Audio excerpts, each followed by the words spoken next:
Hello and welcome to Flex Cortex. I will be one of your hosts, Tanner. I am a Bachelor's of Science in Nursing degree holder and a graduate nurse at this time. And I am joined by my co-host, Bryce. Hey guys, my name is Bryce. I'm a certified personal trainer. I went to the NATE PFT program, so that's a 2-year diploma, and I have my CSEP CPT.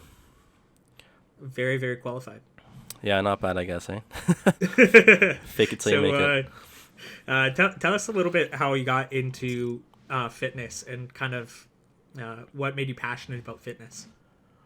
Well, I started to get into fitness probably about 7 to 8 years ago. It's actually been a long time now that I think about it. Yeah. But I first got into it when my uncle was asking if we wanted some equipment. At the time, I was a little bit unsure. I hadn't really done too much at that point. I was brand new. I just done some sports, so I figured, why not? Let's grab some equipment and try it out. We took that stuff home, and then I started doing some home workouts. So I actually pulled out from the old archives here, the Swoley Bible, if you will. um, I have some stuff from October of 2012. And Wow. yeah, so it's a long time, right? Um, my dad kind of helped me figure everything out and kind of steer me in the right direction at that point in time. But I'm very thankful that he was able to help me and give me some of the tools that I needed to at least get into it, right? Oh yeah. But yeah, I mean, even here, just we'll look at the cringe for a second. I got some 10-pound dumbbell Arnold press, and I got 40 reps. So that's some serious muscular endurance right there. And Yeah, exactly. You're and really pushing it to the max. yeah, and then the second set was 35 reps, and the third set was 25, and then the fourth set was 20. So, yeah, and it sounds as cringy as it is. It's just some pieces of paper stapled together. So, So, like, my question here for that is, did you have any weights bigger than 10 pounds? Or I think that I just thought that I could only do 10 pounds, but I think obviously I could do more than 10 pounds. But you know what? I think that's a very fair fitness assessment of your past self. yeah, yeah, but no, it's cool to have this stuff to look back at it, and I'm glad that I kept track. But once I'd been kind of getting back on track, once I'd been working out for some time, I'd gotten more serious about it. I'd again played sports when I was younger, but I hadn't been too active as of late, so I wanted something to keep active. And I've always been like my mom would say husky. I would say like larger lad. um, but yeah, my mom was always like, he's a husky, healthy kid. But I wanted to do something to get more active. And at the time, you're in high school, hormones are all over the place, and you're just wanting to like look better for. You don't say it out loud, but it's for girls. Like, let's be real. Oh, totally. Like, that is the only reason a lot of people, if it's not for sports performance, it is for looking good Yeah, for the ladies for looking good or the shirtless. guys. Yeah, whichever your preference is, right? It's 2021. We don't Yeah, discriminate around here. exactly. Yeah. This is a LGBTQ safe space. There you go. There you go. And like, if any of the listeners here, and it's very likely, follow you on Instagram, they'll see that you're a pretty jacked dude. Like you're a power lifter, and it's pretty evident that's the case. So did that programming from back in 2012 get you to there, or did it take a little bit more specialized training? I would definitely say at the time, just training itself was really good, just to kind of get a foot in the door and build those habits. But if I could redo it again, I would probably hire a trainer from the start. I think it would have saved me a lot of time. And being a trainer now, I can see the benefit of having one. I actually do have a coach at Smart Lifts, Shane Martin. He does a lot of my programming for me, and he sends all of my blocks via email. And I find that saves me a lot of time, and he's obviously a really good coach. I think that there's lots that you can take from other fitness professionals in the industry that have more experience than you, and that'll make you a better professional overall. So if I could again redo it, I would probably get a trainer or get a coach from the start.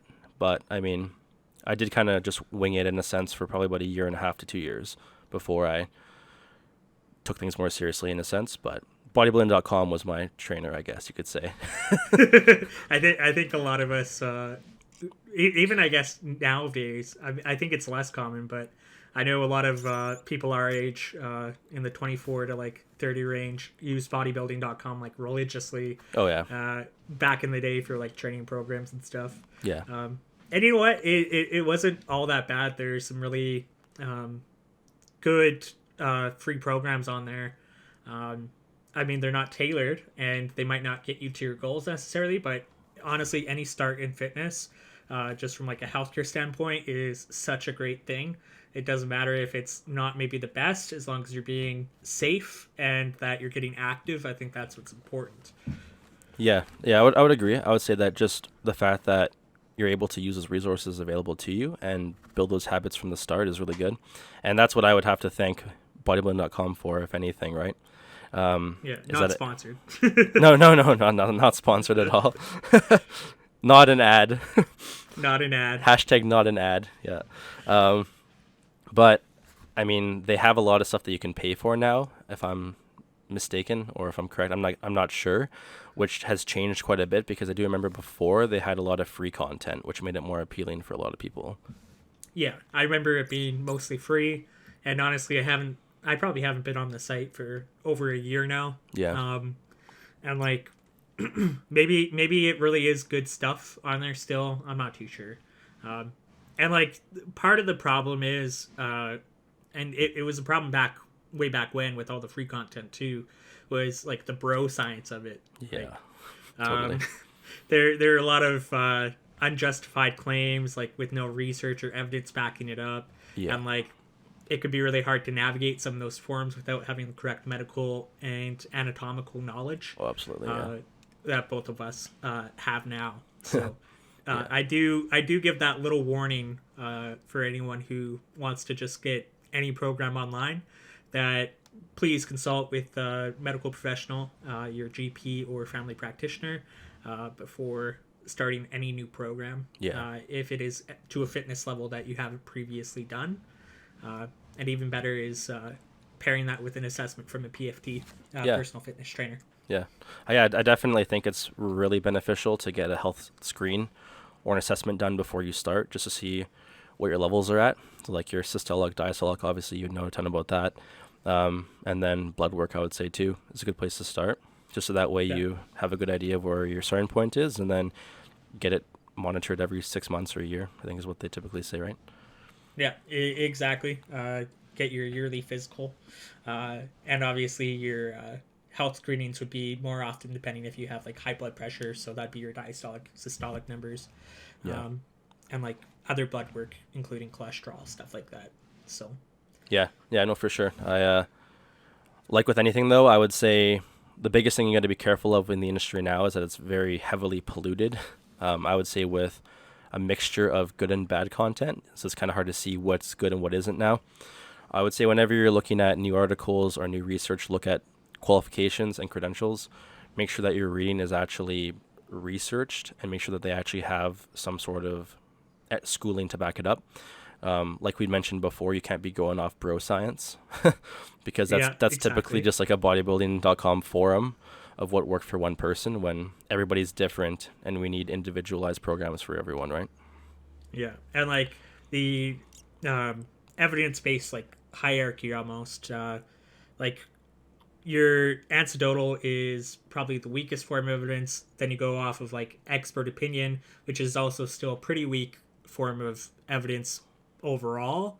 What you're really wanting to look for is that cited research, or that it's from a reliable source. So the credentials can really help there, but like things like WebMD are usually well sourced, and your other reliable sites like a lot of government organizations will have good stuff like the World Health Organization or your local government for health. But yeah, that credentials, especially on a lot of those like blog areas and those areas more focused on fitness, look for the credentials in any studied resources, and that's going to be like a huge help to see if it's worth its merit. Yeah, for sure. I think that's one thing that people tend to make a mistake of, just getting into working out. But again, just looking at a study we mentioned before, just being able to create those habits is amazing. And if you're already able to maintain that routine, and if you already have those habits built, it's going to be so much easier once you actually start with like a PT or a coach, right? Because you're not trying to create that habit then. And like, you know, honestly, we'll give a free recommendation here, which is like, if you really want to be safe, one of the safest things you can do is, if you're able to walk, or anyone who has a disability where they can still move though, uh, uh, with their physical body, any kind of those basic forms that you do every day, just go for like an hour walk if that's what your ability is. If you can't walk for an hour, you can only walk for 5 or 10 minutes, just do that. And that is going to be one of the safest things you can do to start. And then after consultation with a physician or nurse practitioner or PFT, what you can do is you can start implementing some more of the I don't want to say dangerous, because it's not dangerous, but you definitely need proper technique to do your things like squatting, bench press, your weight training, Yeah. stuff like that, right? Stuff that'll provide more metabolic stress on the body. Exactly. And like strength training and cardio are, we both categorize them under exercise, but they do totally different things for the actual science of it. Yeah. As we'll get into in later episodes. And speaking of, let's kind of talk about what will be covered in this series. One of the big things that we're going to aim to cover is fitness, as you probably have discovered by listening for the last 10 minutes here. Yeah. And we're going to actually go through a fitness program for the first few episodes. Probably like 6 to 12 episodes are going to just be focused on what it's like going through a program, nutrition, health, things to look out for, lifestyle changes. And one of the cool ways we're going to tie into this is actually doing a training program for me, because I have gotten a little overweight from university and have like a very measly like 60 pounds to lose. And one of the ways that I'm going to achieve that is by consulting with a physician and Bryce. And actually, in the next episode, Bryce is going to take us through kind of a training program and assessment that he'll actually be doing for me. Yeah. So we'll be covering the assessments I would be doing with a new client, how I will build the program based off of that, and some lifestyle habits that I encourage clients to take and start doing with starting a new program. And then just some other lifestyle habits that are easy to integrate too, just so that way you're able to change your lifestyle for the better overall. And what kind of, just to be like super brief for a brief overview, which that was not a brief statement at all. Wow. But like what kind of general lifestyle changes are you talking about here? One of the biggest things is one thing that you mentioned before, just trying to get your steps in. I would say that's one of the easiest ones too. It's low impact, and you can, do it on a treadmill. You can go outside, as long as obviously weather is good where you live, and not walk-in freezer like most places in Canada. But yeah, it is minus 30 today. Yeah. Speaking of. Yeah. That, and I would say when it comes to nutrition, again, I'm not a nutritionist or dietitian, but watching your portions, controlling portion sizes, and not cutting whole food groups out. I would say more or less, like we'll talk about it next time, getting a good idea of where your calories are at and going from there. But again, if you really want something structured to you, a diet plan is always a great option as well. I would say that's probably going to be giving you the best results for sure, doing that. Yeah, and like for any Canadians or other people from socialized healthcare countries, which is most countries other than the United States. Sorry, any U.S. listeners. You can actually go to your general practitioner, be it nurse practitioner or physician, and generally speaking, they will be able to reach out to a registered dietitian, and they can kind of go through some different nutrition advice for you. But you can also get a a meal plan from PFTs. Also, it's not specific nutritional advice per se, but it can be a general meal plan for what you could possibly eat. Non-medically though, if is that correct? Like, I'm not too sure on that. Yeah, so with CSEP, I'm not sure how other certifications are. We are allowed to give nutrition advice and recommendations. So we can give suggestions as to food groups if somebody's wanting to substitute in new foods. We can give suggestions as to recommended calories or apps to use. A good one I would say is MyFitnessPal. And then we talk about macros and micros because we learn about all of that in school as well. But again, we don't have the qualifications. It's out of our scope to give diet plans unless you've done further education for nutrition. Right. That see, very useful to have that information, because I wasn't too sure what the correct nomenclature was or wording. And like that was pretty good. Yeah. And I'm in a similar boat as a graduate nurse under my licensing from the college.